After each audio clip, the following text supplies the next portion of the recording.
Welcome to You Decide. I'm your host, Errol Louis. We are quickly approaching the June 24th Democratic primary for mayor of New York City, and the pace is picking up. The polls have consistently shown one candidate, Andrew Cuomo, with a clear lead, usually getting a little bit more than a third of the vote, but he's still supported by less than a majority of voters.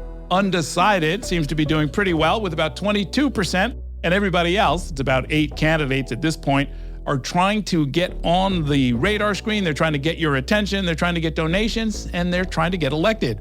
One of those candidates is Michael Blake. He's a native New Yorker raised in the Bronx. He has held positions at the federal, state, and local levels, and he highlights that experience as a major selling point in his bid for mayor.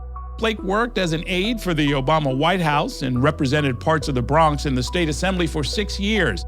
He says he wants to make universal childcare a reality and create incentives to keep local businesses from moving out of the city. Coming up is my conversation with Michael Blake. Michael Blake, good to see you. Thanks for coming in. Always, brother. All right. Appreciate you. Why running? Why now? What's this all about? I really believe that I have the best and most unique vision on how we can actually help people make and keep more money and actually address affordability in the city in the environment that we're in of Trump. I intentionally, Errol, launched the campaign November 26 last year, 1126. I wanted to signify who do you think is best prepared on January 1st, 2026 to lead the city, given everything that's been happening. And there's 2 things that I can say that no one else can say. I'm the only person that has been a part of a team that has actually defeated Donald Trump when I was vice chair of the DNC. And I'm the only person who has White House, State House, and local experience. And so to the question of why am I running and why now? Because you need a mayor who's a manager with empathy that can actually lead the city, given what is happening in D.C. The bio says that you are the founder and CEO of Kairos Democracy Project. Tell us what that is. Kairos is the other definition of time. It means opportunities to create moments. And our whole vision is to be the approach around the storytelling of democracy, because too often I feel that we are not communicating well the issues. And quite frankly, it's the reason why Democrats lost twice to Trump, because he was able to articulate a vision, even though the policies didn't connect with that. Mm-hmm. And too often we're not being addressing on that. So we mobilize content creators, influencers, storytelling, digital mobilization to be creative and not just go to people in traditional ways. Errol, most people don't realize that last year, of the 100 highest viewed shows on TV the entire year, 93 were NFL football games. It's not coincidental why Trump would go to UFC fights, go to football games, college football as well. And so if we're serious about how we want to connect with people, Kairos Democracy Project was the entity to have a better communication outlet to mobilize people for real impact. Oh, I was looking at the website, and the 2 things stood out for me. One is that I didn't know a lot of the people, and I take that as a good sign, right? That if you're talking about influencers and other people, I'm like, okay, good, you young people, good luck. I have gray hair, so I still consider my young. and then I saw that it's a 501c4, which for those who don't know, it's a charity, but it can legally get involved in partisan political campaigns of one kind or another, mostly issue campaigns, I take it? Primarily issue campaigns, because you want to be able to articulate specific to that issue, whether it be what's happening on housing, what's happening on immigration, what's happening on education itself. We did have involvement at the end of the 2024 cycle because we wanted to get more people from New York to go do organizing in Pennsylvania. Mm-hmm. But yes, you have to find more ways to mobilize people, because the reality is if they see Democrat or Republican, people will withdraw. We want to have entities like the Kairos Democracy Project to pull people in, especially, Errol, around gaming. That's a heavy focus of what's happening right now. Trump and his team were utilizing chats exceptionally well to feed Republican messaging. We have to get better about having gaming and influencers in that realm, as well as how are you utilizing DJs and entertainers and athletes. When you say gaming, you're talking about like poker and stuff? Video gaming. Oh, video games. That's a fair point. That's a fair point. Not like poker or blackjack. We've got a whole casino, sweepstakes going on where they're trying to, get everybody hooked on gambling in New York. I'm talking about the cats that are sitting and actually playing video games and are having information fed into their chats. Let me ask you about. Let me push back on that a little bit. If people are sitting around watching football or people are playing video games, So what? Right? I mean, I think it's always been that way, right? I bet in the ancient Roman Colosseum there were people who wanted to go see people get mauled to death by bears, and then there were people who actually cared about running the republic. You don't have to chase after people necessarily to that extent, do you? No, I think you got to go where people are at, and at the end of the day, but do you though? You do. I mean, but you wouldn't, well, maybe you would, but you wouldn't, for example, go to a nightclub, right, where people are there to get drunk and, meet a future spouse, right? I mean, and talk there about democracy or city policy or why they should register to vote. That just wouldn't be a good use of anybody's time. I push back on that because we're continuing to operate in the mode of only going in specific manners, as if they're not voters in these places. People are going to concerts. People like to be entertained. I think about when I was an aide to President Obama, we had an event in D.C. where will.i.am and Black Eyed Peas freestyled off of people texting onto the screen. They showed up to a concert, it became a mobilization. Right? And so whether it be the nightclub, which we can see your dance moves, we can challenge you, see what's going on out here, right? Whether it be the concert, whether it be the game, we have to go where people are at. Because right now, especially because what's happening in DC, people are turning off their TVs. They're like, I only want to engage with streaming. I only want to be entertained. I only want to be in my comfort zone.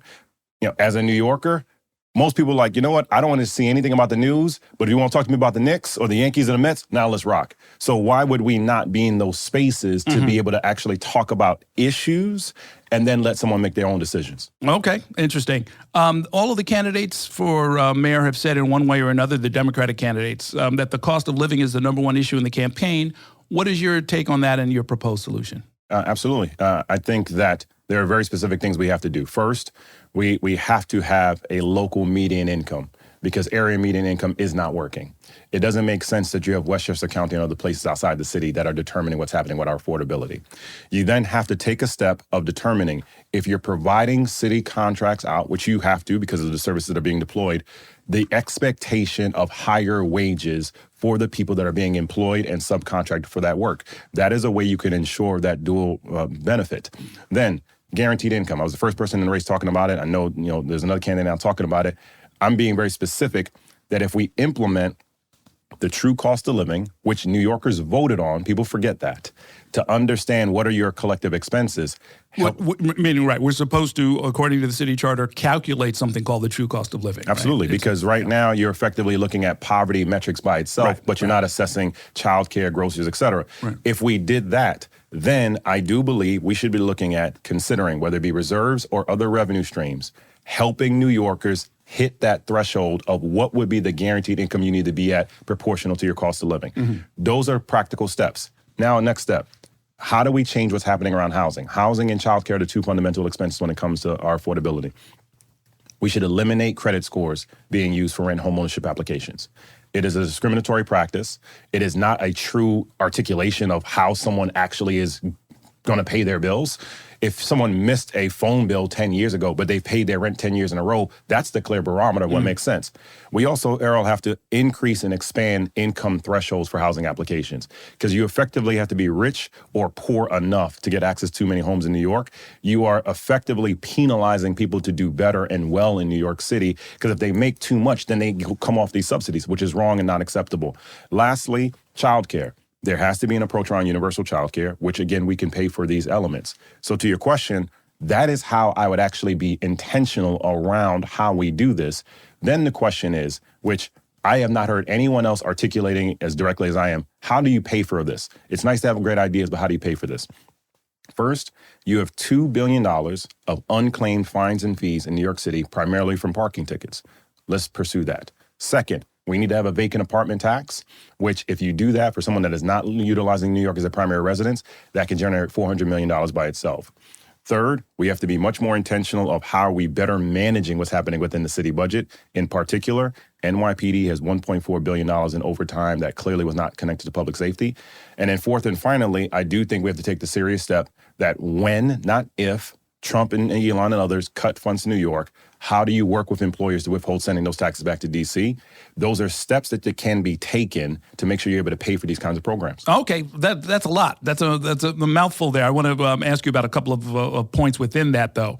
I guess starting with the last point, you're recommending that businesses withhold taxes from the federal government as a response, to overreach by the administration? Absolutely, Is that the idea? absolutely. Because if we look, it doesn't sound quite legal. It absolutely is legal, because at the end of the day, if we're in a scenario where you are having funds cut off for unconstitutional purposes, right? Because that is where we're at right now. We're in a scenario where Trump and their team are saying, you will take this action, recognizing there's no legal standing for that. Why would you force someone to then respond back at retaliation for a negative damage? It doesn't make sense to us. And when we think about with the consideration, why are we all in this scenario of actually running for mayor? Because we have a mayor who was pursuing unconstitutional actions by listening to Donald Trump. And so when we think about those steps, we don't want to have to go down that road, but we do have to be intentional of how are we funding these programs? And I think that has to be one of the elements on the table. But starting first, we do know there are things that we can do and I can do, Michael Blake as mayor, regardless what's happening in D.C., because we have to presume those cuts are coming to address this. One thing that I imagine would happen, if you try and chase down all of these fees and fines, you're going to find a lot of people who are either bankrupt or missing or just flat broke and are never going to give you that, whatever it is, couple of $1 billion. Well, we've seen it's been the opposite when you do it with humanity. There's an entity called Promise Pay that has been doing this work with cities across the country. A lot of times it has been the fear of retaliation of the individual who has not paid that ticket. And in particular when it comes to parking, right? If you haven't paid a parking ticket, more times than not, it's likely that it's not that you don't have it. You might have forgotten about it, might have moved on from it, and you may be afraid that, okay, someone's gonna come for me. But if you have the conversation, hey, just reaching out, we're holding everybody accountable, like as we would all the time, right? And equally, if there's a scenario because of the cost of living that people are going through, and you need a timetable for payment, let's work that all through. Again, we're seeing other cities do this. It's not that we cannot do it. And if we're not pursuing that, then we're talking about leaving money on the table that we need. Okay, no, that sounds interesting. When you talk about unnecessary overtime and maybe repurposing some of that money, that sounds perilously close to defunding the NYPD, which is, as a slogan, has been politically very effective against Democrats. Yeah, no, so not at all. Let's be clear. There's a big difference in which when something happens, more times than not, if there's an emergency, your first call, if it was to me, be to my wife and then probably to mama, right? Next call is probably 911 if something's jumping off, right? So I tell people, be intentional of the purpose of the words. I am not of the mindset that you're eliminating the police department, full stop. That's just nonsensical, that's not realistic. The framing of defund the police, which it's been fascinating because Andrew Cuomo is now saying those are the 3 dumbest words, but he was the same one before saying that we need to do this, right? Was about how are you repurposing how some of the funds are happening within NYPD. Whether it be Strategic Resource Group, which is an entity that's pretty much only used when there's significant unrest or perceived unrest. We shouldn't be having NYPD going onto college campuses in the ways they have been. But very specifically to the question, when you have $1.4 billion of spent in overtime, in large part because of having a reduced police force, but people saying they're walking away because they want to see changes happening with criminal justice, and or, again, let's call it what it is. There was a sex scandal for promotions that was happening that led to that $1.4 billion. That had nothing to do about public safety, right? That was incompetence, inefficiency, and mismanagement. And so if I were to say to any manager, did you have a good reason why $1.4 billion was spent in overtime and there was not a improvement in your metrics? You would tell that manager, you need to fix this, right? And so from any standpoint, we're saying very clearly, we have to be serious about what's happening throughout the budget. But at the same time, I do believe there are tactical things we can do to improve our public safety. For example, we should not have officers be the first responders when it comes to mental health concerns. Mental health professionals, overdose prevention centers, opioid settlement funds, utilize those steps, involuntary confinement for the person that's in need. Finding more ways that you have an officer that's doing foot patrol with body cameras on. You take those kinds of steps and then have changes in Albany from discovery, speedy trial, et cetera, so that repeat offenders in highly concentrated neighborhoods are being held accountable. You take those steps, you're going to make it more likely that more officers will come back onto the force, and then you're not spending that money in overtime as we're currently doing. And then I guess finally, let me ask you about within your affordability framework. When it comes to housing, you may even have sat through these kinds of meetings. What you're talking about is extending some of the subsidies that go into housing, if you're going to build any kind of affordable housing in New York, to middle class New Yorkers, to working New Yorkers. So you can easily get up into the range where people are making $80,000, $90,000, $120,000 in a household, and they still need help. I understand that. You understand that. Try selling that at a meeting where people are saying only the poorest of the poor should get all of the housing. Why are you trying to subsidize the rich and gentrify this neighborhood? And because we have allowed, and this actually goes back to the early point about Kairos Democracy Project, right? We have allowed messaging to confuse us from the facts. Poor is something that someone feels that's not connected to a number, right? Poverty is that metric. And what is happening right now is that you have individuals that are effectively just poor enough, being seen as low income, getting all the access. But we think about it. I was the chair of the Mitchell-Lama subcommittee that was focused on working class, middle class housing. Mm-hmm.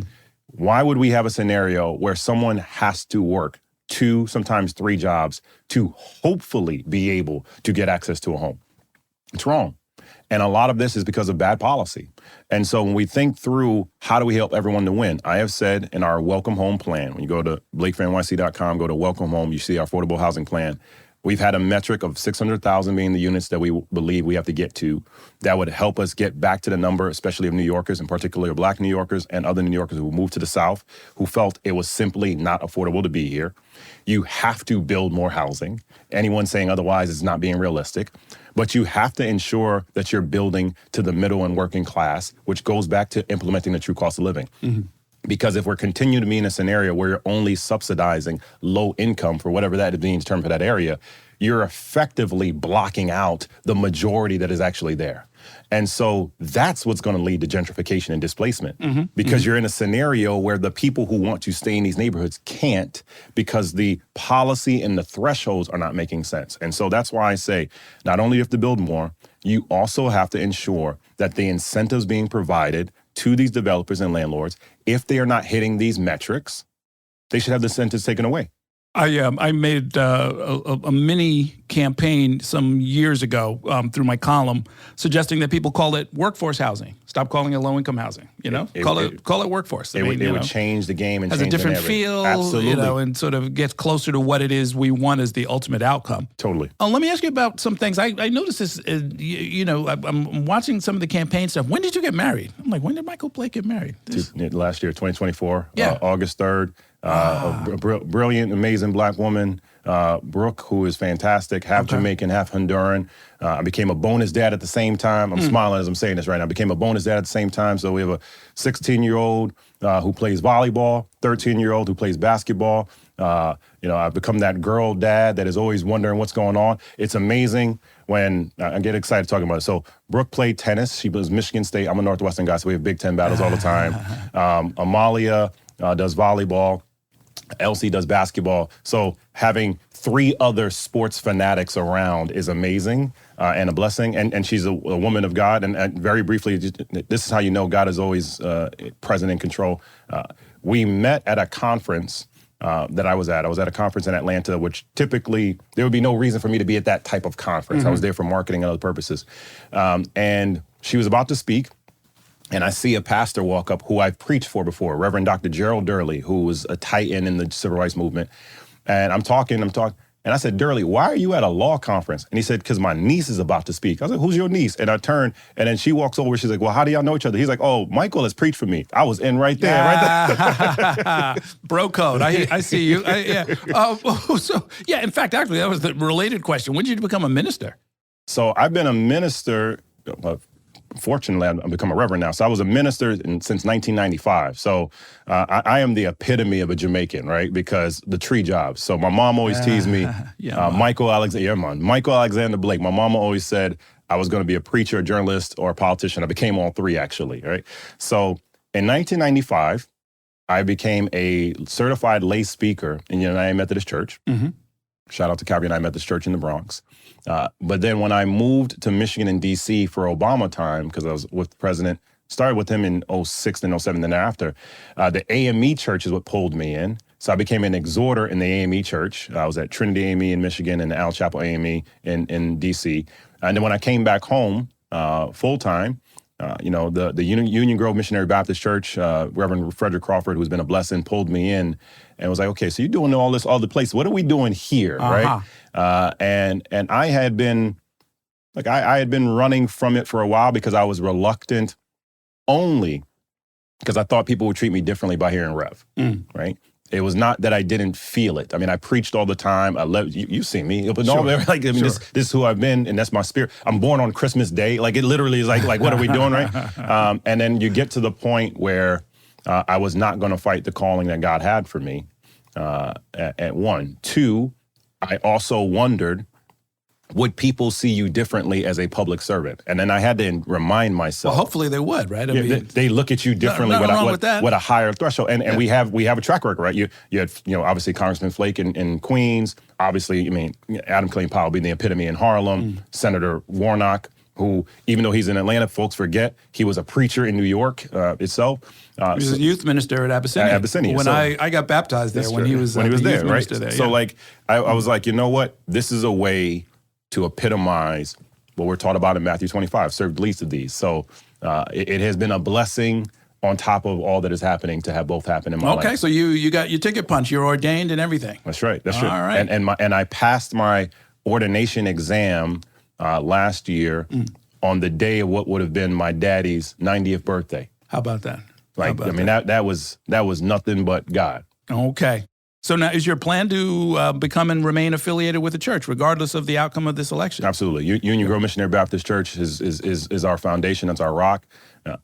I do think the fact that people have seen me across the city, it is the reason why we have the second most clergy endorsements of anyone in the race. Sometimes it has been fascinating to me. The conversation of the campaign has effectively been about just two candidates, and people are not seeing how others are building organization. I would say in a race like this, especially when you want to mobilize Black and brown folk, having places of worship is a foundation that is something I'm very confident about, because that is a network that is repeatedly telling people, this is our guy. Every single week, this is our guy. This is our guy. That's not going to pop in a poll. That's not going to pop in a news story every single time. But no, you're totally right about that. I mean, there are a lot of journalists who, they'll just kind of record the fact that candidate X visited a church or a number of churches, and it's kind of like, well, it looks a little different if you're actually sitting in the church, right? I mean, because lots of people will come and visit. All are welcome. That's kind of the basic, that's the whole point. But there are people who, get a different kind of reception and are going to get a different kind of response from the congregation. A perfect example of that, Errol, is just recently I spoke at First Corinthian Baptist Church in Harlem. I've known Pastor Mike for years, right? And then because I'm also AME licensed, later that day, the New York Annual Conference had an AME conference happen at Greater Allen. And so I'm getting acknowledged as mayoral candidate, but I'm also a reverend. Church in Southeast Queens, so those who don't know. You're able to be in spaces with legitimate credibility. It's like Michael's not just here because he's a mayoral candidate. Right. Michael has literally been preaching for, mercy, I just thought about it, 30 years. So when you're in that zone, it's like, this is not some hypothetical thing of who he is. We know him. Sure. Quotes the Bible without having to hold it in his hand. Tell me where you grew up and how did your parents end up there? Crescent and Burnside. I'm a Bronx boy through and through. Looking down because I'm internalizing my dad's recent birthday just passed because of the date, so internalizing all that there. My family's from Jamaica. I was one of two that was born here. My mom, who is the epitome of the matriarch, everything about the immigrant experience, right? Mama grew up in Alexandria, Jamaica, St. Anne's Bay. Daddy grew up in Papine, in St. Andrew near Kingston. Mama was homeless in Jamaica. So when her mom, my maternal grandma, passed away, Mama was 3. And the family didn't take her in. My mom slept on church pews in Jamaica, right? My mom was a teen mom and came to the States, raised 4 boys, tells us often the story of how she had to pass a sewing exam to make sure she was able to get her citizenship. My mom, this is probably one of the reasons why my mom and Brooke love each other so much, because my mom, she raised 4 boys. So my mom's a sports fanatic like us, right? And she would talk about how when she came here that first day, there was this guy named Pops. That was just his nickname. And it was watching baseball. Like she immediately, which obviously because of Jamaica, we have cricket. So there's that connection there, right? And that's Mama. Daddy, God rest his soul, he passed in 2013. He was a janitor at St. Barnabas Hospital in the Bronx, an 1199 SEIU man. Shout out to all my labor families out here. Mama worked at a manufacturing plant in Jersey. She took 2 buses to get to work every day. And going back to the earlier part of the conversation, they actually met at a party. They actually met at a party, right? There you go. And stayed active and engaged at my church. Calvin and I met this church. My dad became the first Black person that a stained glass window was named in his honor. So my daddy drove the church van. My mama led the youth group. My godparents led communion. And I was the president of the youth. Like, it was like literally we were everything there. And they did everything. You know, my mom has retired and has done the work, right? She raised a retired sergeant first class in the Army.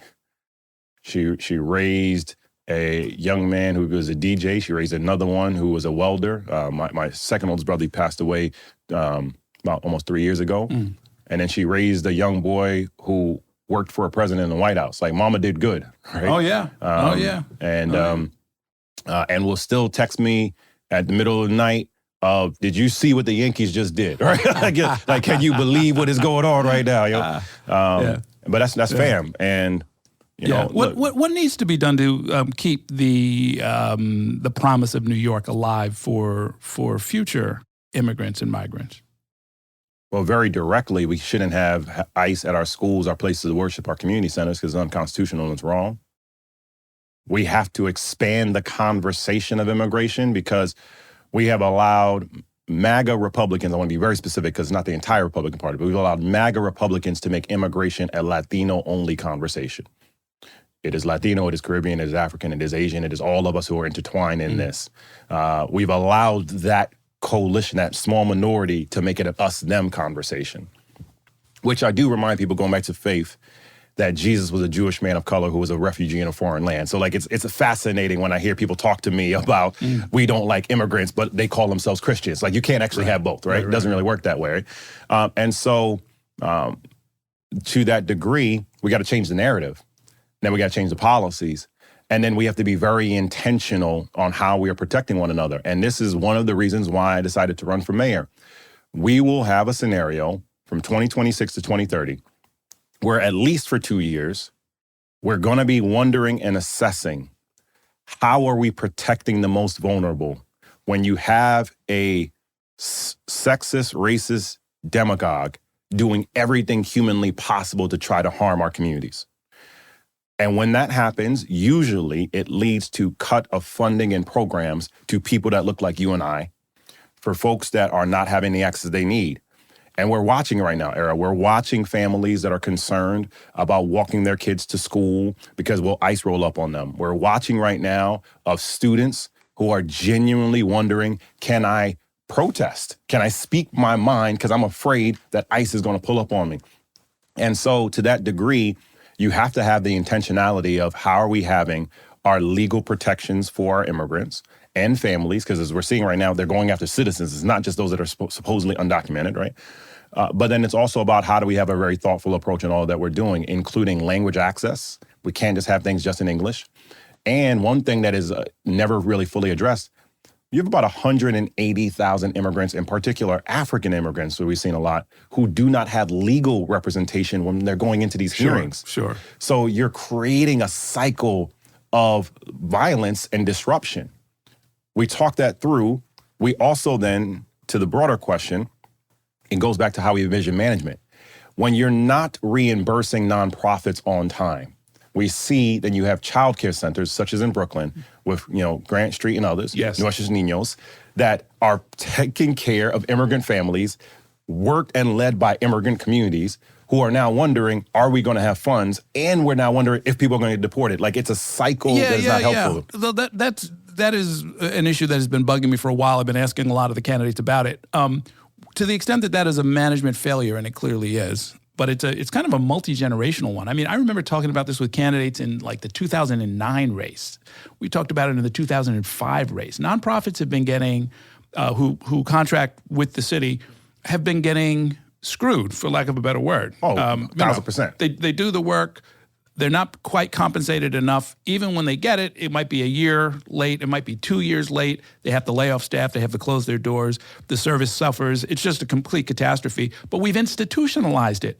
What will you do different? And actually, I have to say, Mayor Adams showed some signs of, I mean, every time you bring it up, anybody who knows New York City government says, yeah, that's true. I'm going to do something about that, right? Both controller candidates, I mean, everybody knows. Everybody knows it. Everybody says they're going to change it. Nobody gets it done. How will you be different? First, we have to declare an emergency around nonprofit reimbursement rates, where it shouldn't just be reimbursement, it should be grants. Because there's a difference. Now, this is one of those levels of experience of being a small business owner, and also because of the C4, I've seen it on both sides. It's not a scenario, Errol, where we don't have the funds. That's the wild part. Right. The money's there. No, that's right. Right. And nobody benefits from delaying it, and yet it's always delayed. I mean, look, if we want to have the real conversation, let's do it on your podcast. There are some folks who benefit from it. There are people that delays in the system validate their jobs in government. Because you're effectively telling people, you've won the contract, so I already know the funds are here. Right. I'm not giving you your pay because you didn't fill out paperwork correctly, you didn't submit it in the passport system. These are nonsensical things. So when you ask about now it's a very different thing. I always try to make it related to the people on the block. It's a different thing if someone was like, you know what, we have these different expenses and my contracts got cut off and I just don't got it. Right? That's a totally different conversation. Right. I need more time before we could pay this. You're talking about a government of $114 billion that has the money. So that's not the issue there. So specifically, what can you do? First, I have said within the first 100 days that I would declare an emergency around the true cost of living and affordability, and included within that, unless there is a legal justification otherwise, contracts that are outstanding to the nonprofits who have done the work already would be paid within that 100 days. Okay, good. And I have repeatedly asked this of others in the race, including the current and former comptroller, including the current speaker. You all literally have the power to move this. Clear up the backlog. I got it. There's not a good reason there. Yeah. And to your earlier question, if you do that, you substantially address the cost of living crisis, because you have families who are literally waiting months, if not years, for payments where they know the money's already there. Right. When you talk about the true cost of living and making sure that people have sort of a basic wage or basic income, should City Hall be involved in redistribution to that extent? Absolutely. And I want to give a shout out to Jennifer Jones-Austin for her leadership on focusing on the true cost of living, which again, remind New Yorkers, we voted for this. This passed. Well, no. It's one thing to promulgate the standard, right? I mean, it'll be a different measure. Okay, fine. So then what do we do with that measure? And it sounded, I mean, correct me if I'm wrong, it sounded like what you were saying earlier is you would basically write checks out of the Treasury to families to bring them up to that level. We need to. And we know it's there's legal precedence to do this. We're seeing other places examine it. There's a reason why you have a mayor's for guaranteed income across the city, which again is different from universal basic income. I want to be very clear about the distinction, because I am not saying that you're just giving a blanket check to everybody, right? I get it. Which politically would actually be easier than what you're talking about. Absolutely. I'm actually saying let's be very targeted on how we approach this. And so we see this in Stockton, California. We're seeing this in St. Louis, what they did with baby bonds. We're seeing it. The state of Connecticut is going through a similar model as well for baby bonds, where we're demonstrating how you can actually get funds out. Equally, Errol, we've taken off the table that we can't do this, because during COVID, checks went out to people. Sure. So it's not a scenario of we can't figure this out. And it's not a scenario where we're like, well, we've bankrupted the system. Those two things didn't happen. So now it is a scenario where we're just not doing this. Right. Then people will say, and again, I do think elections about choice and contrast. Michael Blake, this sounds like this would be expensive. Well, here's the reality. You have $3.1 billion in reserves, not talking about pensions, right? If we help people pay their bills and be able to spend money now, you're spending less on them being dependent on government services. You're actually going to make more money for the city doing it this way. And if I reduce the likelihood of people becoming homeless, where we think about 1 out of 8 kids being homeless in New York City schools, we will actually then improve our financial conditions. There is a common sense approach around this. It takes the will to be saying we're going to actually implement this, because, tying this together, I think folks are allowing the fear of equity because they internalize that. They think a voter will say, that means you're just going to be helping a bunch of poor and black and brown people, as opposed to equity, the economic condition. My job as mayor is to help you. It's the reason why I was elected 3 times in the assembly. It's the reason why I was elected a vice chair of DNC, because we talk about economic conditions. And the reason why Donald Trump won twice and Joe Biden won once is they focus on the economic agenda. Okay. No, I got it. We are going to wish you the best of luck. I know this is, well, you know, it's funny. You spend a lot of time for a minister. You spend a lot of time around sinners, which I guess technically is technically you're supposed to. What is that? I'm thinking the DNC. I'm thinking the clubhouses of New York City that you're visiting. You just called the DNC sinners? Is that what you said? I'm thinking about 6. Errol Louis just said that. I just want to make sure you said that. 6 years in Albany. Wait, Errol, did you just call legislators? Yo, you are wilding. Well, let's put it this way. Well, actually, let me put it in a normal frame. Oh my goodness. Character, honesty, and integrity actually count. Almost nobody talks about it. We all know it's super important, and I think more so than ever, I think we've seen what happens when you try and defer that question. Sure. Apply that to this race.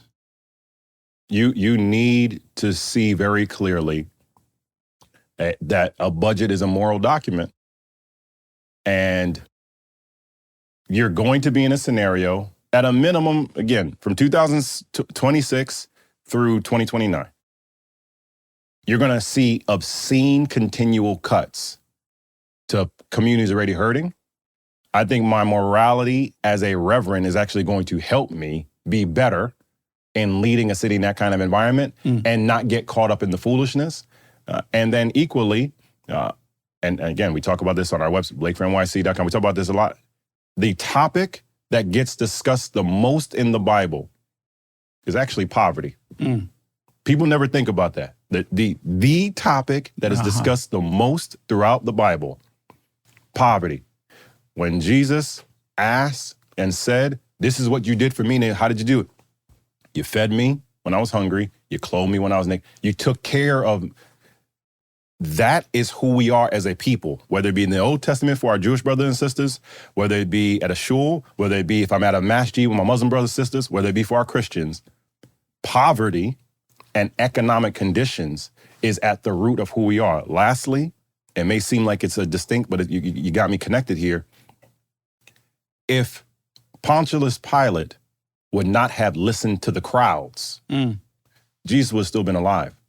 Pontius Pilate did not want to send Jesus to crucifixion. He was trying to find every possible reason not to. Sure. The crowds kept saying to do this. So when you ask me how this drives me, I want people in New York City to know that you can have someone in Michael Blake who's a son of immigrants, who's a child of God, who is here for you because my faith has grounded who I am and what kind of elected I will be. Okay. Best of luck. We'll see you out on the campaign trail. Appreciate you. Always. All right.